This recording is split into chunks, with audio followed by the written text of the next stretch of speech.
Very briefly, who am I? Well, I'm the CEO of March & Publishing. We publish Executive Support magazine. I've been doing that for 10 years. I started off, because you always ask me this question afterwards, how did you get into it? I've been in publishing since I was 18. I worked for a local paper, then I went to the Times, then I went to the Independent. I ended up running, some of you will know if you're in legal, Waterloo publishing division. So I was looking after 13 magazines for them and all their books. And then in 2010, I burnt out. And I went home and I thought, what am I going to do now? And I'd had this newsletter for assistants since 2003 that I'd inherited from somebody, which was great. And it was meant to be that I would sit at my kitchen table and spend time with my children, because between us, my husband and I have 7 of them. And it never worked that way, because 4 months after we started the magazine, I got invited to go and speak in Milan. And I went to Milan to talk to these assistants, and they were phenomenal, and they were so passionate about what they did. But they were also hugely frustrated because their businesses wouldn't let them do the things that they felt that they were capable of doing. And I went home from that thinking, okay, I have to say to you that when I looked at the opportunity of publishing this magazine, I went, ha-ha, as you would as a publisher, because it's 1/5 of the world's working population that work in admin. That's 500 million women, because it's 98% female. And I was thinking, this is an amazing market. But actually, after that talk in Milan, and then about 2 months later, I think, I went and I attended Susie Barron-Stubley's training course, which was a retreat for the top assistants in the world. And Susie is no longer with us, but at the time she was the top trainer in the world for assistants. And there were 14 of the top assistants in the world sitting around a table. I came away with about 70 ideas for articles, but also thinking, oh my goodness, they just need somebody to advocate on their behalf, because their frustrations were exactly the same as the ones that I'd met in Italy. And having been a publishing director, which is the equivalent of a managing director, I thought, okay, I can do that. I can go and get into businesses and talk to them about how they utilise their assistants best. So, to that end, it's become somewhat of an obsession. The year before COVID, I did 42 countries and 183 events.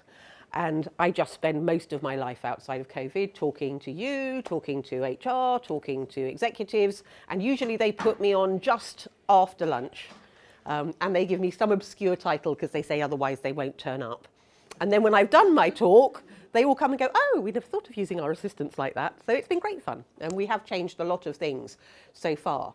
But 6 years ago, I went to Papua New Guinea, and that's a whole other story. We can do that at a bar at some point.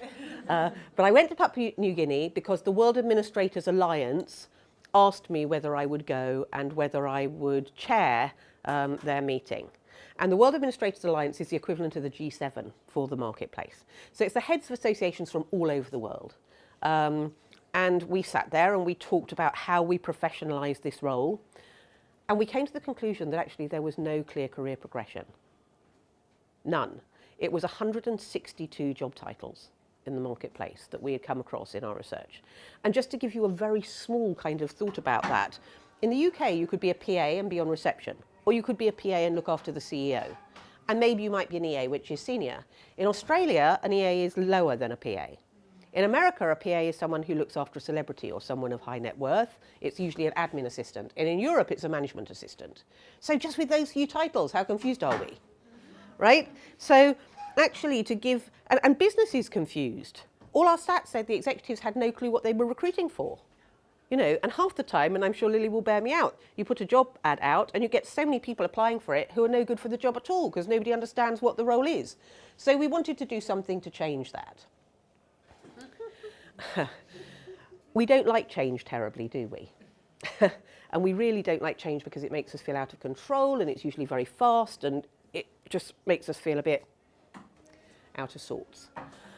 But this is a profession that is in an acute state of change. You know, it's like somebody has taken a pack of playing cards and has just thrown them up in the air, and now we're waiting for them to land. And we don't know where they're going to land, but we're creating it. And that to me is really exciting. I think it's a kind of perfect storm at this point. Everything always happens at the right time. And I've been very frustrated that it's taken us 6 years to get to this point with World Administrators Alliance and with this Global Skills Matrix. But actually, it arriving just coming out of COVID, when all of a sudden my phone is red hot with people going, coming out of COVID, we really need to work on how we use our assistants properly. And I'm able to go, well, here we are. Funnily enough, it's something that we've been cooking when we prepared earlier. So everything just changed. What's one more change? It's a time where we can go in, because actually there has never been a more important time for assistants to step up and to take on the role that they've always been made to do. And this is why.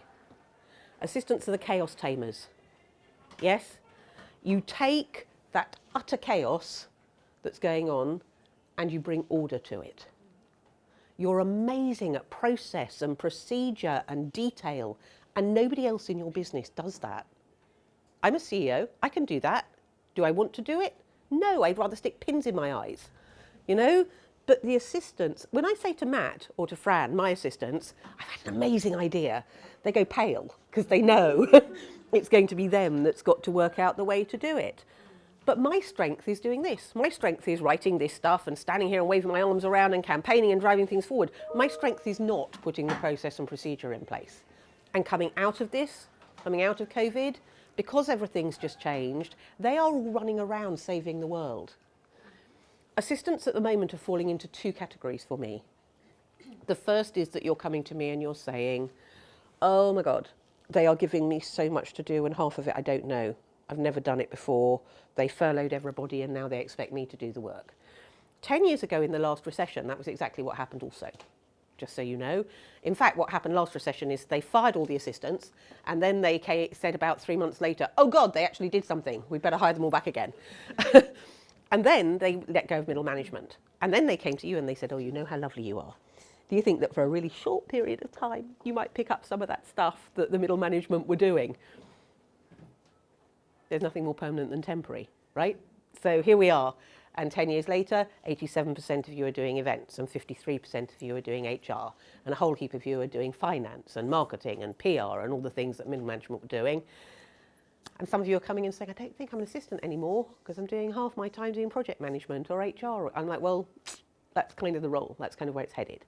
So what I'd say is we've seen that before. We're 10 years in. It's happening again. And for those of you who are feeling like that, keep a note of it, because when it comes to your appraisal, it's really good to be able to go and say, actually, here are the things I picked up, because that's what we didn't do before.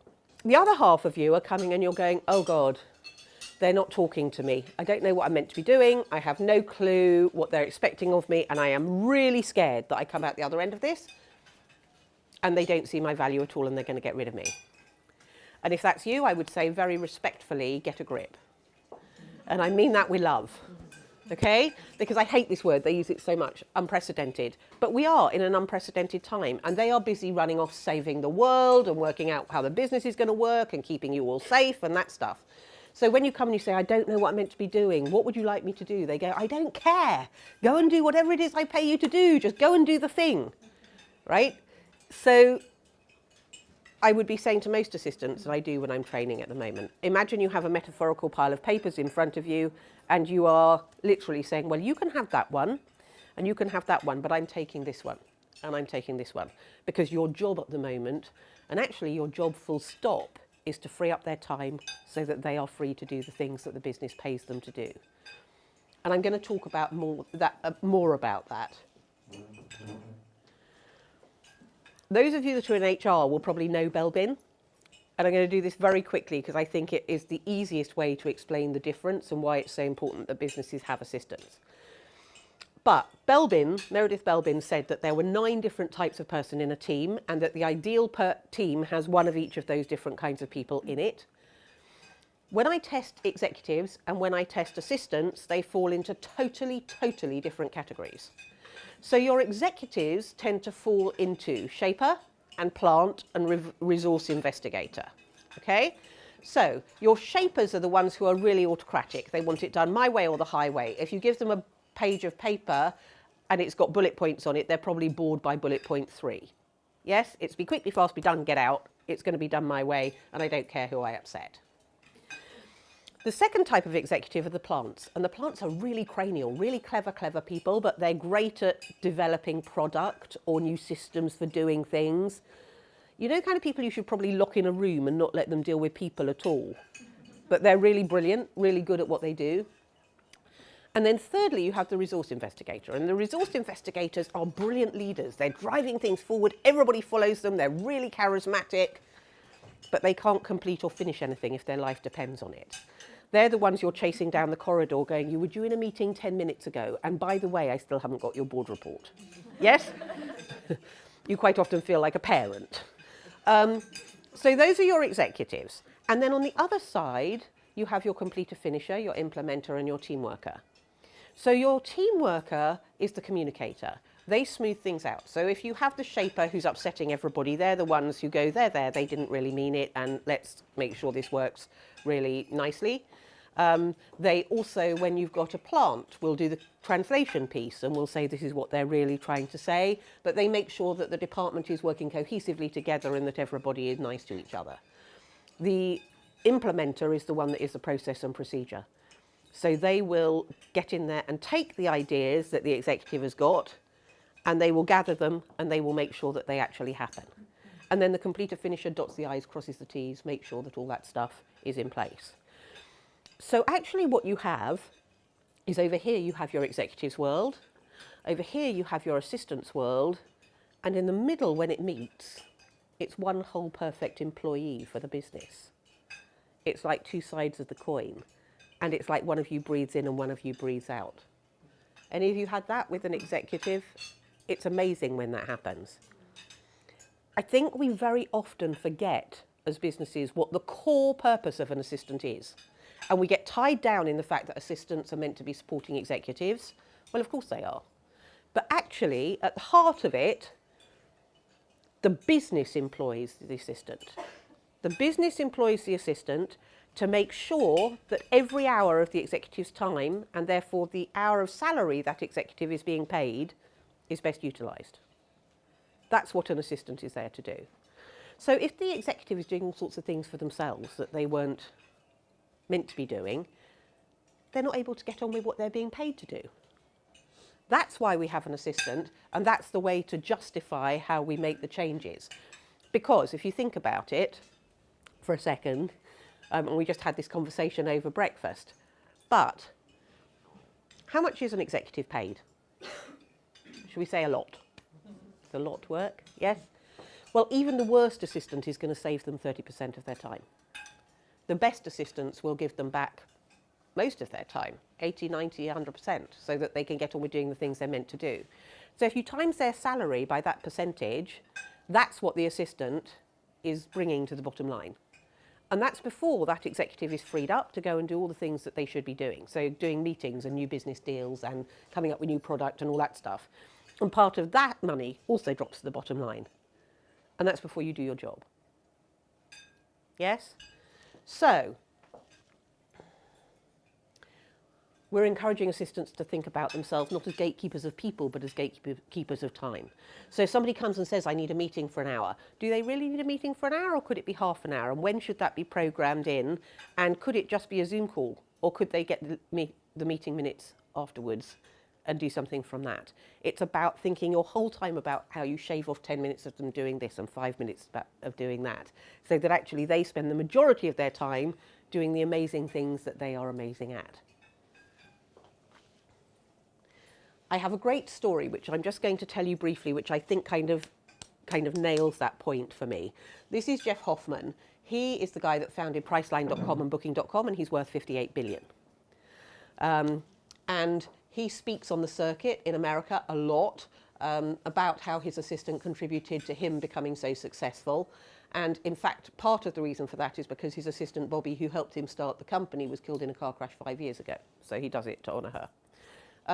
But he tells lots of amazing stories. I love this one, though. He says he went to dinner with an eminent heart surgeon friend of his by the name of Carl. And when he got there, Carl was doing his calendar. And he said to him, Carl, what are you doing? Carl said, well, I'm doing my calendar for next week. And he said, but aren't you worth $500 an hour? Now, Jeff says if you don't have an assistant, you are an assistant. Just think about that for a minute. If you don't have an assistant, you are an assistant. So in effect, Carl was paying his assistant $500 an hour to do his calendar. How many things are your executives doing for themselves that the assistant should be doing that they are being paid their salary to do? It just isn't the best way for the business, right? So then, let's move on to the actual matrix and talk about that a little bit. And as I said, the World Administrators Alliance is made up of the heads of associations from right the way across the world. The actual matrix has been signed off by the heads of 29 countries. It's also about to be publicly signed off by SHRM, who are the Society for HR Management in the States, who represent 300,000 assistants. And Robert Half in America are about to cascade it to their clients to say that it is the way forward and are going to be adjusting their salary survey accordingly, which I'm very excited about because it means they'll be saying a level 1 assistant should be paid this and a level 2, because we haven't put salaries. And the reason we haven't put salaries, there are various things we haven't put, and I'll explain why as we go through. But we haven't put salaries because we have the heads of associations from Angola and Kenya, as well as from America. So there's no way you can start talking salaries. You've got to do that within your own countries. So 2015 was when we were in Papua New Guinea, and we started the research. And this is what came out of that research. And I think that this was absolutely shocking. 160 different job titles, well, 162 actually by the time we were done. 58% of administrators felt they were underutilised. 60% felt that there was little or no opportunity for career progression within their organisation, and 73% felt their organisation didn't understand the role or the potential impact of using them properly. That's a really sorry state of affairs. I mean, I've presented to boards quite recently for some really major businesses, one of which was a $64 billion company in America. And they start off kind of, yeah, this is interesting. When you get to the 73% felt their organisation didn't understand the role or utilise them properly, that's the moment they all sat up and went, oh. Because that means they're paying salaries all over the place for assistants that could be doing far more stuff, but they just don't understand how to use them. So this was interesting, and it kind of drove us on. But at that point, we started arguing, which is why it's taken 6 years. Because, of course, every different country was like, well, my job titles are the best, and we should be using our job titles that we use in our country. And then we started getting into job descriptions. And there's no point in doing job descriptions because each of you has totally different job descriptions. You could have a different job description to the person sitting next to you. And anyway, most assistants have got job descriptions that are totally generic, that just say at the bottom and anything else we might like to throw at you. So, we didn't want to get into that. Although I have to say, if you go to the website, which is globalskillsmatrix.com, you will find there are some role profiles there. But that's only for companies, probably the SMEs that maybe don't have job descriptions at the moment, where the boss has said, well, go away and work it out for yourself, so that they have something as a starting point. So what is the opportunity then?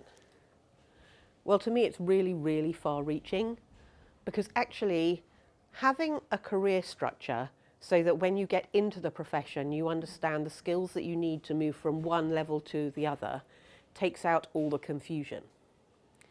It's about an assistant, whether you are here in Manchester or in London or in Leeds or in New York or in Hong Kong, being able to say I'm a level 3 assistant. And everybody knows what that means. It means that Lily can advertise jobs and can say it's for a level 3 assistant. And everybody knows what that means.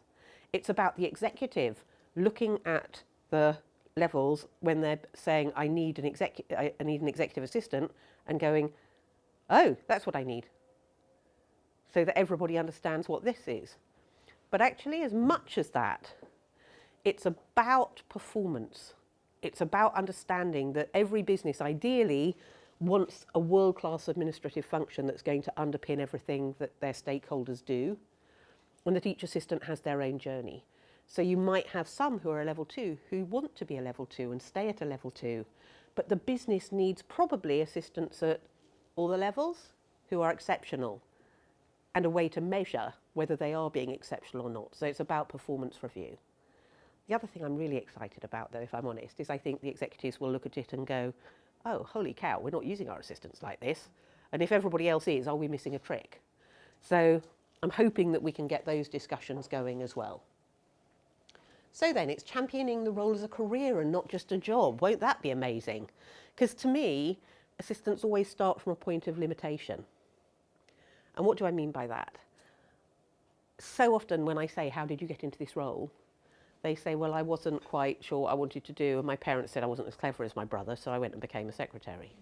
You know?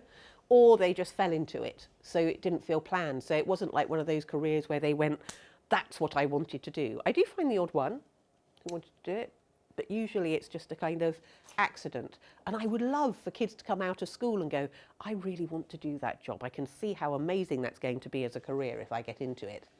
It's driving discussions on career pathways and performance and salary expectations within the business, like everybody else, because everybody else has their own rubric. Everybody else has their own structure. It means that when you're doing skills training, you're going to be able to see at what level that is, and you're going to be able to say, well, I completed that, and that puts me at that level. For recruitment and role profiling, it's going to be fabulous. And then I hope that it's going to mean that there will be more international credentialing and qualifications that come into place for assistants, so that actually people are able to see very clearly that you have done the work to get yourself to the next level. So then, they set this up for me, and I meant to take it off, but with all the kerfuffle of getting my computer working this morning, because I think I banged it on the way here, I forgot to take that off. But that's right. So it's professionalising and increasing role value, making it a more structured career choice. It's a framework to change job, whether you're here locally or whether you're moving globally. Credentialing, as I said, but also useful for HR and principals and administrators for looking at career pathways, for salary and performance expectations, for growth and development opportunities. And every HR department I've spoken to so far has said, thank God. We've been tasked with doing this and we had no clue where to start. Because most businesses don't understand what you do at all. It clarifies requirements when you're hiring administrators, it shows you how you go through the levels, and then hopefully it maximises the performance and utilisation within your businesses so that everybody is clear. Quick word about job descriptions. If you don't have a job description that actually says what you do, how do you measure against it? You can't. And this is also the problem, because where you've got generic job descriptions, you can't measure what somebody is doing, so you can't say you did well this year or you did badly this year, right? And so we decided that rather than putting in job descriptions, what we would do is to put in a second matrix, which is on tasks, the kind of tasks that you could be doing at each level. Now, obviously, if we were to put in all the skills you do at each level, it would be like this long, and we would be presenting it, and the executives and HR departments would be going, no, I haven't got time to read this. So we've kind of grouped them, and you'll see it's still really, really clear. It still gives you a really good guideline, but it makes it easier for everybody to understand. So let's talk through then the different levels before I show you what they look like, just because I think talking through what they actually are really helps. And because of all the job titles that they wanted and us all fighting, we decided it was far easier just to call it 1, 2, 3, 4 and 5. And then you could take it for your business and you could map what you have to it. And it might be that your business only has level 2 and 3, or it might be your business has 2, 3 and 4, or it might be you have all 5. And that's fine. It's just so that everybody understands on a global map where they sit. So your first level is the entry level, and that is your reactive first role or returner. So that's somebody who's either getting into the world of work for first time, or they're returning after a long period away. So they're getting used to how an office works. They're starting to learn the technology. So, maybe they've never used 365 or, that kind of thing. But it is, what it was like when you first went to the office. How do I deal with people? How do I take messages? Maybe I'm going to do a bit of gentle data inputting. And you're just learning what an office looks like. I have to say that with COVID, that's the one that I worry about for businesses that say they're staying at home, because how are our kids going to learn how offices work? But that's by the by.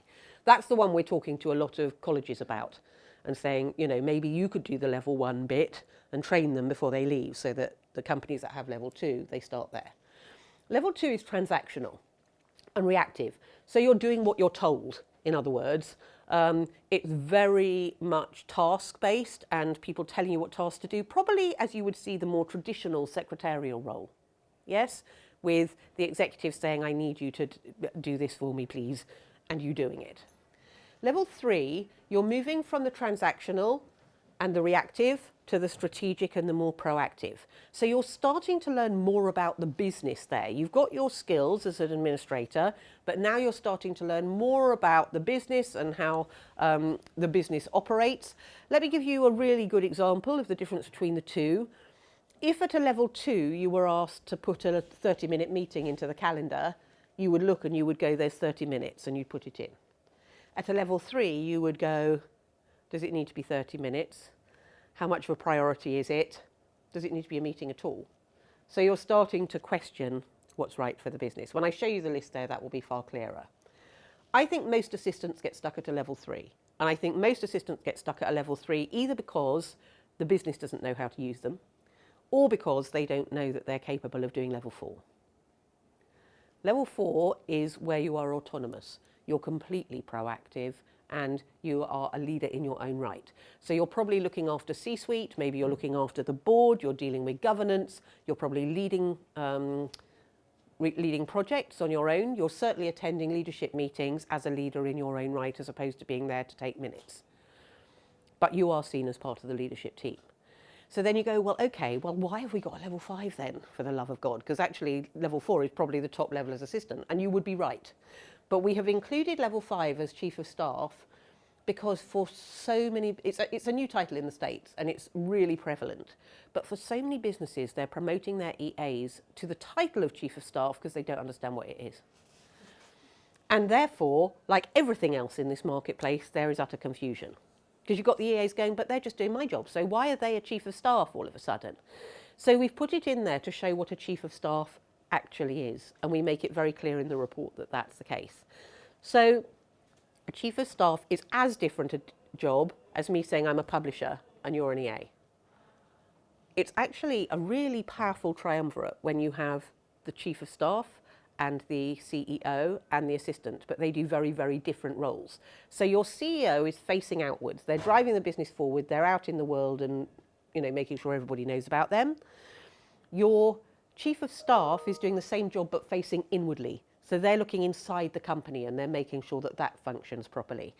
It's similar to a COO job, but actually you need the CEO to do it because the two of them work side by side. And then you have the EA who's managing the day-to-day for the CEO. If I give you a difference in the chief of staff and the EA, if I was to say to the two of them, I want you to do my travel plan for next year, the chief of staff would go away and look at the last 5 years and would say, where did she go in the last 5 years that was useful? Where did they really make the money? And what are the new things that are out there? And what are the things she really shouldn't do again? And where are the things where it was just about relationships? And they would come back with a briefing document and I would sign it off and then it would go to the EA who would make it all happen in the most cost-effective way possible and would make sure that it made sense as to where I was travelling at what time. Does that make sense? Totally different roles. And you'll see more when we get to actually looking at it. Now, I am going to talk you through all of them in detail, so don't sit there doing that because you won't see it anyway. But you can see there isn't a lot on here. It's not going to confuse anybody. It's purely that we wanted to group things. So skills let me go to the actual, and the same with the task matrix. It's not overwhelming. It's giving you an idea of the kind of things. But if we look at one to start with, you'll see that on the skills side, it is the very basic stuff. So it's basic communication skills, learning how to do that piece, learning about the technology, basic social media, starting to learn about planning skills and attention to detail. And, you know, you remember what it was like the first few days at the office or the first year that you were at the office. It was all a really steep learning curve, wasn't it? But the kind of tasks are around answering the phone and taking messages and maybe covering on reception and filing and data entry. And you need to learn to do that stuff before you can run, right? Level 2, as I said, far more of the traditional assistant role. So calendar management, travel arranging, email triage. You know, you're going to need stronger communication skills. You're going to need to start to understand how your role is used within the business. You need to start learning about time management. You start to learn about the culture of the business far more. And obviously, you're learning your job as an administrative professional. But if you look at level 3, you can see how it suddenly ramps up. Yes? So at this point, you're starting to really think far more about the business and what you can bring to the business and whether there are additional skills that you can learn. So you can see here you've got things like design skills and data analysis and starting to be involved in projects, probably not leading them, but maybe you're part of the project team. And understanding the organisations and executives' objectives, goals and KPIs. I find it extraordinary that when I'm training assistants, I say to them, and what are your executives' goals and KPIs? And they blink at me. I go, but surely, because they say, I don't know what to set as my objectives this year. I say, but surely if you are managing somebody and their role is to do these goals and KPIs by the end of the year, I'm not saying you should have the same goals and KPIs. What I'm saying is you should be aligned so that you're targeted on getting them there. Right? So this is where you start to really understand that. So maybe you're answering basic emails on behalf of your principal and you're managing basic budgets and maybe you're looking after a small team of transactional administrators, but you're certainly becoming a lot more useful to the business. But by the time you get to a level 4, and I think this is the biggest jump here, you can see it's very much being a leader in your own right. So you're leading projects, you are answering complex emails on behalf of your executive. You're attending leadership meetings as part of the leadership team. You're able to manage and maintain budgets. You're responsible for all the governance. Maybe you're researching and compiling basic briefing documents. But it's very definitely a leadership role in its own right. And then the level 5 went over 2 pages, but that's only because actually they do so much. And if I tell you Anne Hyatt, who was in town last night speaking, who was Jeff Bezos' assistant and went on to be Chief of Staff at Google. In her role as Chief of Staff at Google, she went to Korea to negotiate the television rights for YouTube, for everything that wasn't shown online. It's a totally different role from being a senior EA. So you can see, here are the skills. It's very, very much, it's a senior VP job, really. Yes? But if you look at the kind of tasks that they're doing, it's being a stunt double for the CEO, but internally. It's also keeping the CEO on track, actually. It's saying to the CEO, I think you're focusing in the wrong area. It's doing a lot of coaching with the CEO so that the two of you are working in partnership on things. But very much managing the rhythm of the business, managing the way that people work, identifying frustrations, identifying where things could be done differently, right across the business. So you probably need change management, you probably need people management. Most people who operate at a chief of staff level have an MBA. But as I keep saying to the people that are saying to me they want to get there who are EAs, there are EAs who've made it to that level. Don't forget an MBA is a Master's in Business Administration. Yes?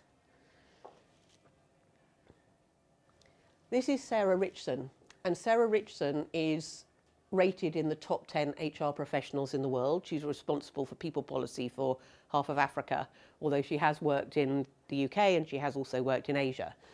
But we asked her to look at it and see if she could pick holes in it. And actually, she's written us a letter, which is on our website, which is to HR professionals to explain what it is. But this really kind of summed it up for me. She said it ties into performance. It's about KPIs and goals for assistants. We want to encourage excellence at each level. Every assistant will have their own journey and should feel that they can attain excellence at their level. It ties into creating a world-class administrative function, which underpins what the stakeholder goals and KPIs are for each business. That's exciting to me, because you can be an assistant at any level, and you can feel like you're being exceptional at it. And that changes everything. We all need self-actualization, and it's something that as a career we've never, ever had. So to understand how you get yourself into a position where you do have the recognition from your business for doing an amazing job is so important, not just to us, but to the business, I think. So here are next steps then. The full report launched last week at globalskillsmatrix.com. There are all sorts of things on the website supporting graphics and the letter from HR, and there are, oh gosh, just a whole heap of stuff there, including the matrix itself. You've got a full report, you've got an executive report if you want something that's shorter, because the full report's about 17 pages, but if you want something that's 5 pages, you can go and grab that there. It is being translated into all sorts of languages right now, so if you're an international business, we can get it out all over the world as well. And we are looking for feedback. So if it's a living document, that's the other thing I should say, because everything's changing so fast, actually it's never going to remain static, because I think assistants are going to find themselves doing more and more different things as we change from being reactive to more proactive. So that is the skills matrix. I am really, really happy to take any questions that you have got. I hope you like it.